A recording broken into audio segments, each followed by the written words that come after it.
We have already learned about the important role that the Chinese people have played over the course of Philippine history. As skilled traders, merchants, and businessmen, the commerce and trades of Chinese mestizos during the Spanish colonial period were the lifeblood of the local.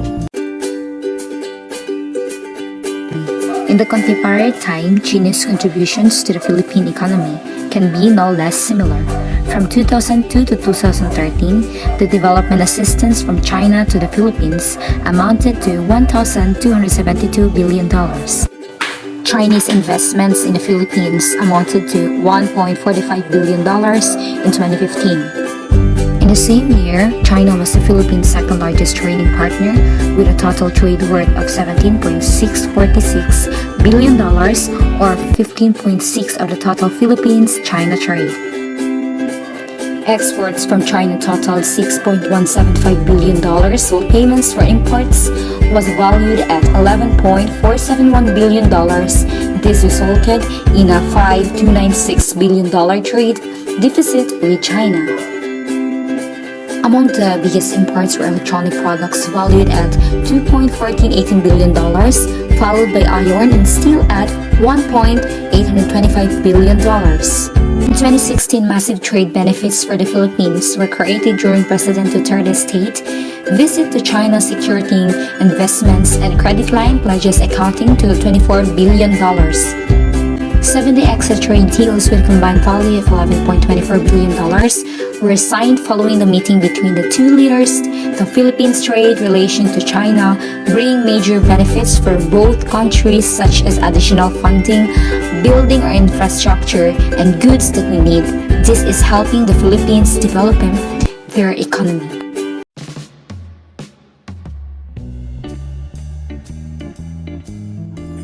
Another important economic contribution of the Chinese to the Philippines is tourism.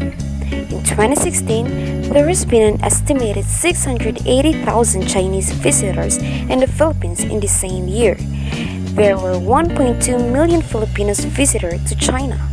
Tourism from China to Philippines will increase and is a good source of revenue for the Philippines. The figure for 2017 are expected to increase rapidly, and that casino industry is expected to be one of the major beneficiaries. There have also been many infrastructure and development projects and deals that were signed through partnerships and joint investments with Philippine and Chinese companies, MVP Global Infrastructure Group. A Philippine company would focus on joint investments with major mainland Chinese companies operating in Southeast Asia, signed a Memorandum of Understanding with China Railway Engineering Corporation to build infrastructure investments projects valued at $2.5 billion. Tanjin Suli Cable Group, a leading Chinese manufacturer of electric wires and cables for the energy industry, had projects to invest in cable manufacturing facilities in the Philippines valued at $3 billion. Like the Chinese mestizos of the past contemporary, China continues to uplift the economy of Philippines. However, as of today, many Filipinos are in disfavor of China. There have been many political issues concerning China, and most of these are in maritime disputes, such as in the West Philippine Sea, Spratly Islands, Scarborough Shoal, and Banham Rise.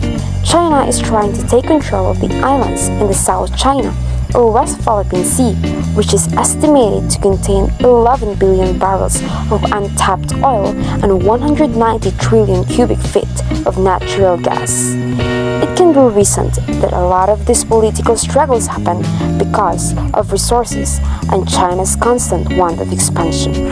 One thing that can never be argued is the economic impact of China's culture on contemporary Philippine society, like the commerce of the Chinese mestizos from the 19th century Philippines. Their contribution in the contemporary Philippine economy is marked by developmental assistance, export and import trade, deals, infrastructure projects, partnerships, investments, and tourism remains insurmountable.